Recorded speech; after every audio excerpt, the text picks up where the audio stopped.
Welcome to my messy studio, everyone. My name is Mark, and I'm an artist and an art professor who uses fountain pens to make art.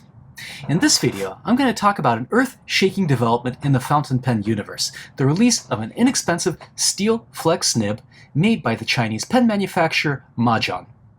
Quite a few fountain pen reviewers have already weighed in on this nib, and the consensus has been very positive so far. But I'm mostly interested in drawing with my pens, so the question we're here to answer is, how good is this nib for drawing? What pens can it be transplanted into?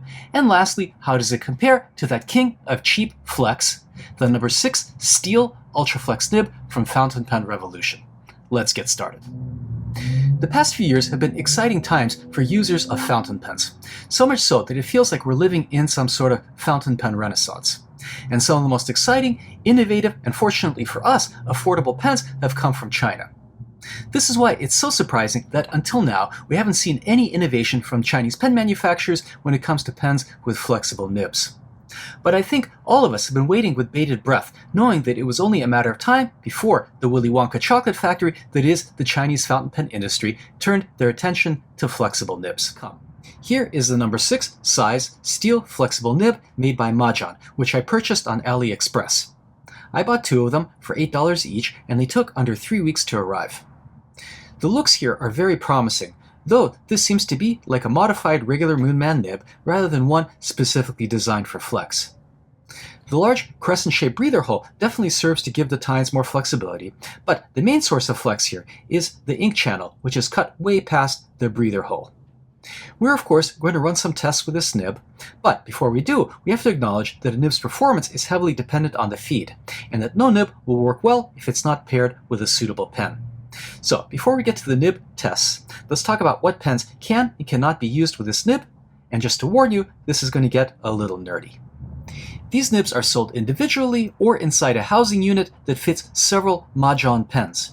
They're P136, 137, 138, and 139 models. This is a P136, and it's a very decent pen. However, the original nib has these weird cutouts in the back and is different from the flex nib. So you won't be able to simply swap this nib into the original housing unit, and will have to buy the entire nib and housing if you want to use it in any of those Majohn models. However, since my plan was to use this nib in a number of non-Majohn pens, I bought the nib separately. These nibs are a standard number 6 size, but that doesn't mean that they're entirely compatible with every pen that uses a number 6 size nib. For example, this nib will fit easily into a JoWo feed and housing unit. So let's pull out the original nib.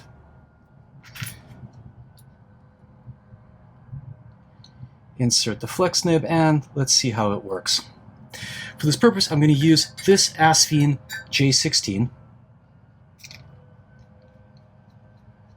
And one thing you'll see immediately is that the feed doesn't sit tightly against the nib, and you'll see that the tines are pulling away a little bit, which means that this pen will write, let's see if we can get it to write, but very inconsistently. And when you try to flex it, it'll railroad immediately. There is actually a simple solution to a feed that doesn't make contact with the nib. All you have to do is take the plastic feed out, run it in hot water, and bend it upwards slightly. So essentially deform it so that it makes full contact with the tines. So here's one that I've already adjusted. Let's transplant the nib.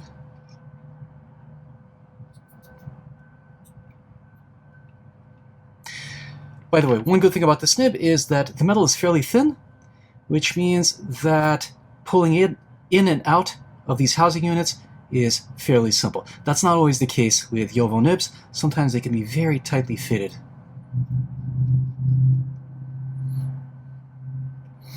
Okay, so I'm going to prime the feed a little bit. So I'm going to push the piston down just a little bit, just to get the ink flowing. And then I'm going to dry it off just to show you that it works. So notice that in this case, the feed is pressing up against the tines, and hopefully, if everything goes well,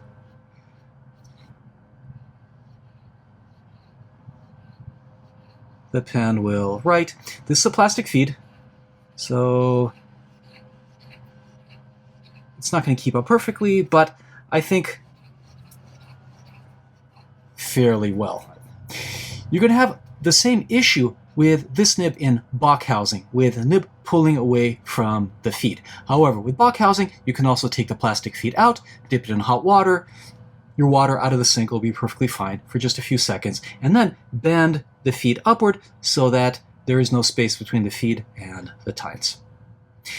Additionally, with these Bach nibs, because they're a little bit wider, you might have to glue a strip or two of clear tape to the back of the nib to keep it tightly fitted into the housing unit. I'm not going to be able to give you a complete catalog of what pens work and which don't, but here are some excellent candidates which I've already tried. The Asvine P50 and the Asvine V126 worked perfectly. And I'm going to go out on a limb to say that any Asvine pen that uses a number 6 Asvine nib and feed will work just fine. The nibs worked in my pen BBS 456 and 355, but the feeds in these pens are a bit stingy when it comes to ink flow. And lastly, the nib worked very well in the Spoonman C4. For my tests, I chose the excellent Asvine P50, which is a piston filler with great balance and proportions. The nib fit into it perfectly, and no special adjustments needed to be made to the feed. As always, I'm working on my usual Strathmore 600 series Bristol paper with a smooth surface, and have the pen filled with Noodler's Lexington Gray ink, which is excellent for testing because it has good flow and is also transparent, allowing us to see the wetness of the lines. In the test for consistency, the nib wrote decently, putting down a very light line with minimal skipping in every direction at every speed. Budget nibs from China have suffered from excessive scratchiness and skipping issues in the past. This is no longer the case, and many of the nibs made by such companies as Hongdian and Asvine now perform perfectly. However, of the Chinese pen makers, Majohn still sometimes has quality control issues with their nibs, but so far that's not the case here. Now for the all-important line variation test. The nib goes from an extra fine line to a double broad with ease, and could even go further, but I didn't want to risk it.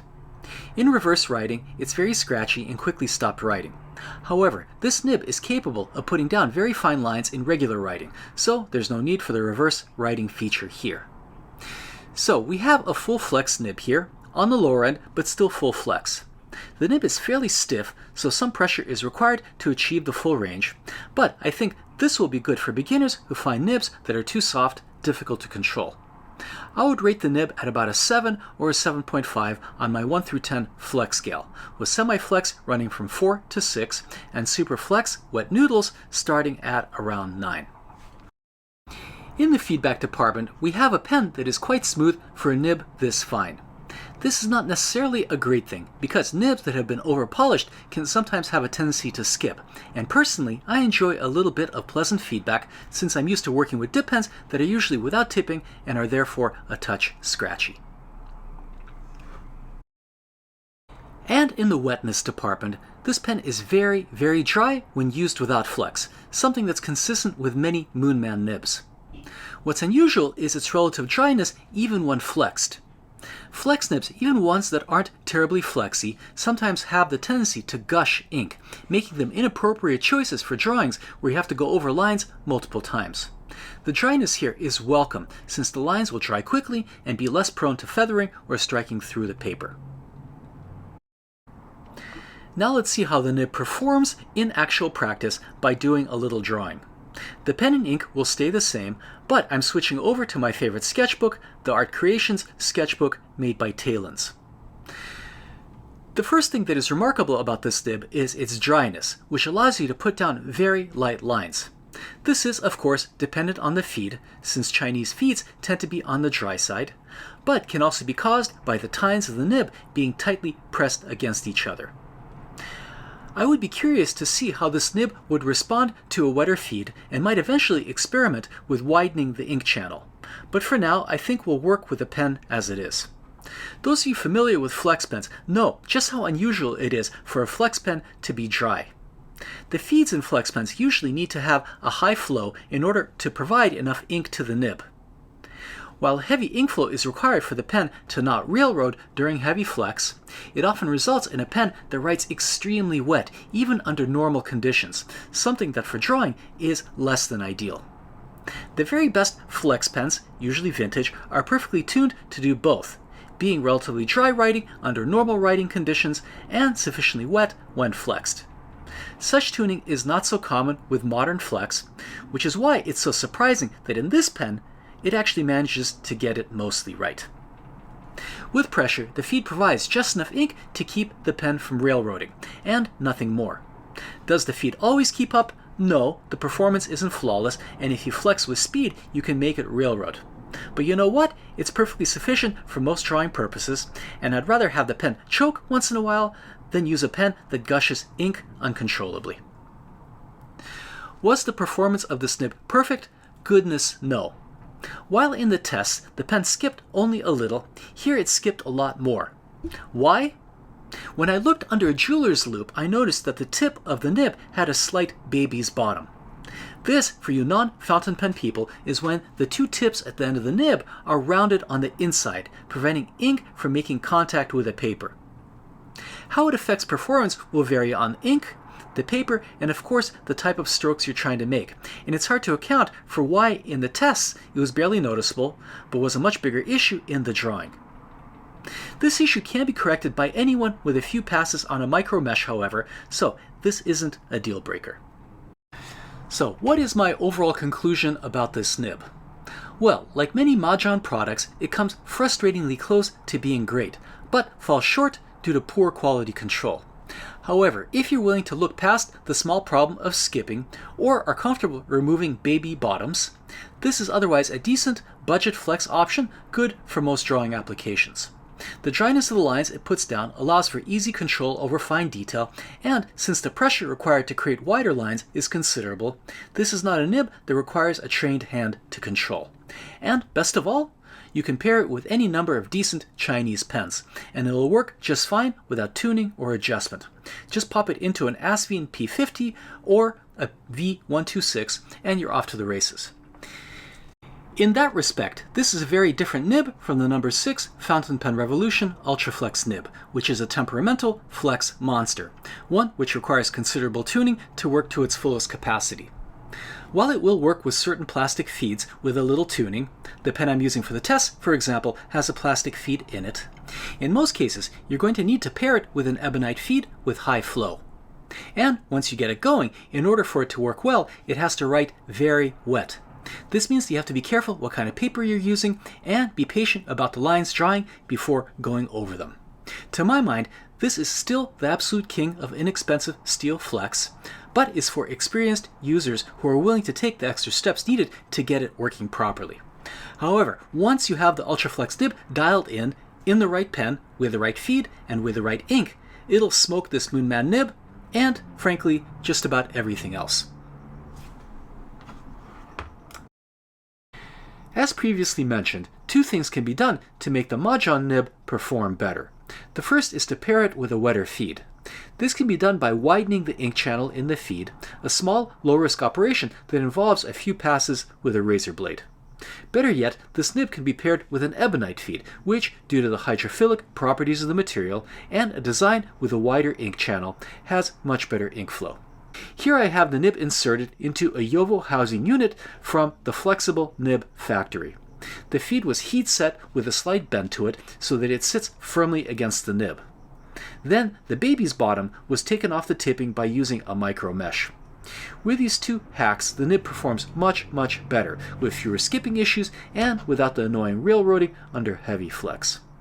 If you're not into tinkering with your pens, my apologies, but I don't think I can make a video where I don't mess with a pen in one way or another. I hope you enjoyed this review of the Majohn Flex Nib. Hopefully, this is an exciting start to what will be a flood of flex coming out of China, and I'm looking forward to seeing what comes next. I, for one, would love to see what a number 8 sized flex nib is capable of. Thank you so much for watching, and see you back in my messy studio very soon. Bye for now.